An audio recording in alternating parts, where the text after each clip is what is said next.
క్రీస్తునందు ప్రియమైన సహోదరి సహోదరులారా, మన ప్రభువును రక్షకుడైన యేసయ్య నామమున మీ అందరికీ ఈ ఉదయకాల శుభాలు తెలియజేస్తున్నాను. గత వీడియోలో దేవుని యందలి భయం గురించి మనం ధ్యానం చేశాం.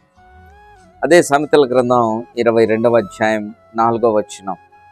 మరొకసారి మీ పరిశుద్ధ గ్రంథాలు తెరచి ఉంచండి.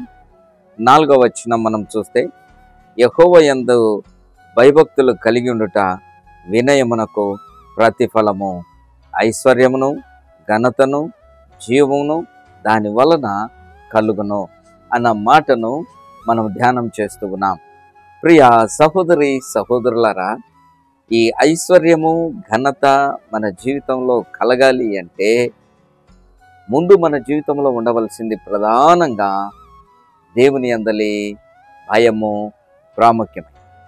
ఆ దేవుని యందలి భయము ఎప్పుడైతే మన జీవితంలో ఉంటుందో, ఆ దేవుని యందలి భయము మన జీవితంలో ఉన్నప్పుడు ఆటోమేటిక్గా అంటే మరి ఆ దేవుని యందలి భయం ఎప్పుడైతే ఉంటుందో భక్తి దాని వెంటనే ఉంటుంది.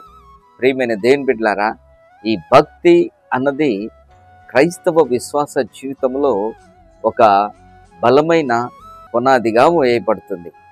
భక్తి జీవితం చాలా ప్రాముఖ్యమైనది. ఈ భక్తిని గురించి మాట్లాడాలంటే పరిశుద్ధ గ్రంథంలో అనేకమైన సత్యాలు మనకు బోధిస్తాయి. భక్తి జీవితము అంటే చాలా రకాలమైన భక్తులు మనకు కనపడతాయి. సద్భక్తి అని అపోస్తలుడైన పౌలు తెలియజేస్తాడు. ఈ సద్భక్తి అన్న మాటను మనం చూస్తే, ఈ సద్భక్తి అన్నది ప్రాముఖ్యమైనది. సద్భక్తితో బ్రతుకగోరు వారు అనేకమైన శ్రమలు అనుభవిస్తారు అని మరి పరిశుద్ధుడైన పౌలు తెలియజేస్తాడు. ఈరోజు వర్తమానం వింటున్న ప్రియ సహోదరి సహోదరుడా, అందరూ భక్తిపరులుగా కనపడతారు. కొంతమంది మాత్రమే సద్భక్తితో జీవిస్తారు. ఆ భక్తి దేవునికి అంగీకృతమైన భక్తిగా కనపడుతుంది. ఎప్పుడైతే దేవుని యందలి భయం ఉంటుందో, ఏ వ్యక్తి జీవితంలో అయితే దేవుని యందలి భయం ఉంటుందో ఆ వ్యక్తి జీవితంలో దేవుని యందలి ఏ వ్యక్తి జీవితంలో అయితే దేవుని యందలి భయం ఉంటుందో ఆటోమేటిక్గా భక్తి జీవితం కనపడుతుంది. ఈ భక్తి జీవితం పరలోకానికి బాటలు వేస్తుంది. భయము, దేవుని యందలి భయము అన్నది మన జీవితంలో లోక మాలిన్యం అంటకుండా కాపాడితే, భక్తి అన్నది పరలోకానికి బాటలు వేస్తుంది. ఈరోజు వర్తమానం వింటున్న ప్రియ సహోదరి సహోదరుడా, ఎప్పుడైతే దేవుని యందు భక్తి కలిగి ఉంటావో, భక్తి కలిగిన జీవితాన్ని దేవుడు ఆశీర్వదిస్తాడు. భక్తి కలిగిన జీవితాన్ని దేవుడు దీవిస్తాడు. ఏ కుటుంబం అయితే భక్తి కలిగి జీవిస్తుందో ఆ కుటుంబాన్ని దేవుడు ఆశీర్వదిస్తాడు. అందుకంటాడు కదా, యెహోవా యందు భయభక్తులు కలిగి ఆయన త్రోవలందు నడుచు వారందరూ ధన్యులు, నిత్యముగా నీవు నీ చేతుల కష్టార్జితాన్ని అనుభవిస్తావు అన్న మాట 128వ కీర్తనలో మహాజ్ఞాని సొలొమోను చెప్పిన మాటను మనం జ్ఞాపకం చేసుకుంటూ ఉన్నాం.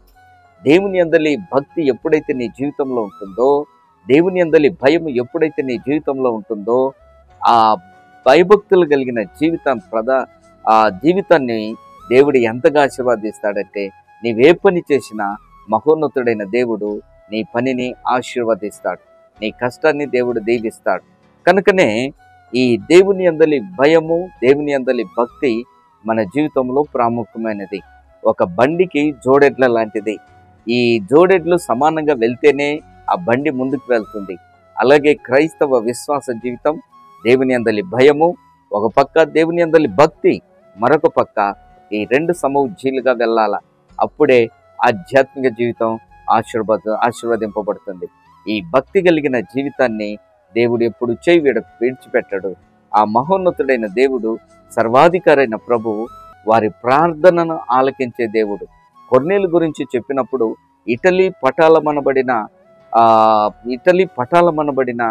పటాలములో కొర్నేలి అని ఒక భక్తిపరుడుండెను అన్న మాటను మనం చూస్తాం. కనుక ప్రియమైన దేవుని బిడ్డలారా, ప్రియ విశ్వాసి, మరి భక్తి కలిగిన వారి జీవితంలో మహోన్నతుడైన దేవుడు సమృద్ధి అయిన ఆశీర్వాదాలు ఇస్తాడు. ఈరోజు భక్తి కలిగి జీవిస్తావా? నాతో కలిసి ప్రార్థన చేద్దాం. పరిశుద్ధుడా, మహోన్నతుడా, మా భక్తి జీవితాన్ని ఆశీర్వదించి నీ కృపలో ఆశీర్వదించమని నజరేయుడైన యేసయ్య నామమున అడుగుచున్నాము తండ్రి. Amen. Amen. God bless you. ప్రభు నిన్ను దీవించు.